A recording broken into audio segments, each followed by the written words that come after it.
Confused. Your job is not your calling. That's one of the motivational junk that entered the body of Christ. I'm an architect. Architecture is not my calling. You must know the difference between a platform and a calling. Your job is your platform upon which God can fulfill certain callings. And God needs you to excel in that platform. Being a queen was not the calling of Esther. Thank God for the voice of Mordecai that could say to her, Madam, you are in the palace, but for such a time as this, there is a higher calling. But we had to put you inside the palace, because as a janitor, you can't do what you are supposed to do. And that is why you must excel in whatever God has placed you. Because there are certain assignments that is only queens that can do it. There are levels. God wants some of you to rise and become something. There is a teaching in the body of Christ that makes it look as if God does not want you to rise and shine. No, I've told you about the star, that the wise men who were astrologers, that they saw. When they saw the star was designed to grab their attention. And this is one of the reasons for success. Because God makes you so successful that you can grab people's attention. Why wasn't an ant that God showed them? Why wasn't it a cockroach that God showed them? Why was it a star that was shining bright? They saw the star, they looked at it. And when they saw the star, the Bible said they started following the star. Anywhere the star turned, they turned. Because that is the power of stardom. Stardom has ability to command followership. God doesn't mind you becoming something, but I want to show you something. As the star began to move,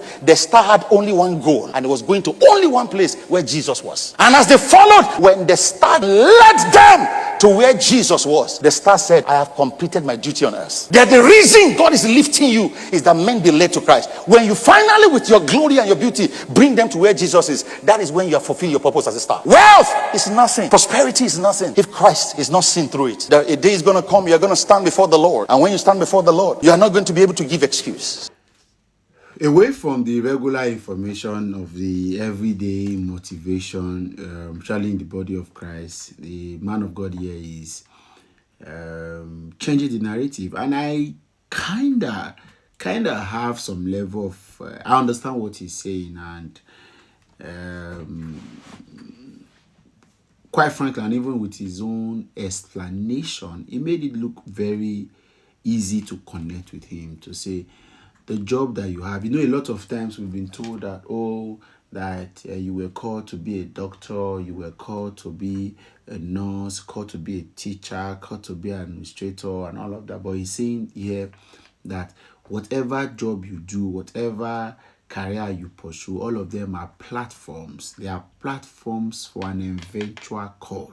And of course, I'm talking to people who understand this. If you are not in this spectrum of understanding, you can excuse yourself, but they are platforms. So when you now have like a mission, so when you have not gotten to the platform, you are not supposed to execute a call, an actual call. Execute an actual call. So that very clearly indicates that there is something that we should give attention to. So whether you agree that you are a doctor and that's a call, because a lot of people, where that came from actually was when we started to say some persons, everybody wants to be a pastor, and they say no, you can also be called to be a doctor, called to be a teacher, called to be an engineer, you're able to fix, called to be a scientist, whatever it is. Everybody shouldn't hold the microphone or stay on the pulpit. All of us have got various calls, but he is saying now that is not even an actual call in itself.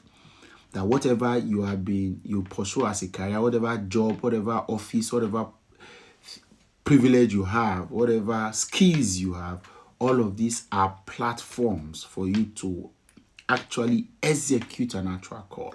So when you have not actualized the platform of being a medical doctor, the next goal is to now ask yourself, this platform of being a medical doctor, what's next?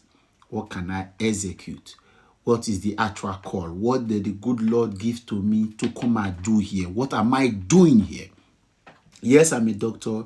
There is a societal demand. There is a societal requirement. There is a social requirement. There is a professional requirement. But in all of this, what is the spiritual desire? What is my God saying that I should do? What does life has in stock for me to do while I'm here? So as a teacher, there are ethics you should follow. There are code of conduct. There are requirements and all of that. What exactly? You are in the banking industry. What is the goal? I'm sure this is clear enough. What is the goal? What am I supposed to achieve? Why am I here? Somebody said there are 5 very important questions everybody must ask. The question of who are you? Identity. Who are you? Who are you? Who am I?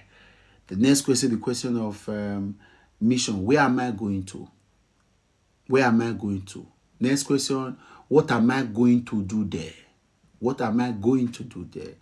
Then the other questions that come along this in the same way, where will I, what am I going with, and when or when will I get there? All of these are time purposeful questions to ask at every single time of your life, and they are supposed to help you, to guide you. Again, even if you forget anything, don't forget that whatever career, skill, job you have, all of them are platforms, and there should be a natural call. There's a natural call. Your social media is a platform. You are not called to come on social media, but you have a platform to be able to deliver a natural call, a natural message, a natural assignment, a natural need, right? Okay. So it also means that being a preacher is not the call. Being a preacher is a platform. So what is the call? What is the actual message you were given? We'll leave it here. Catch you another time.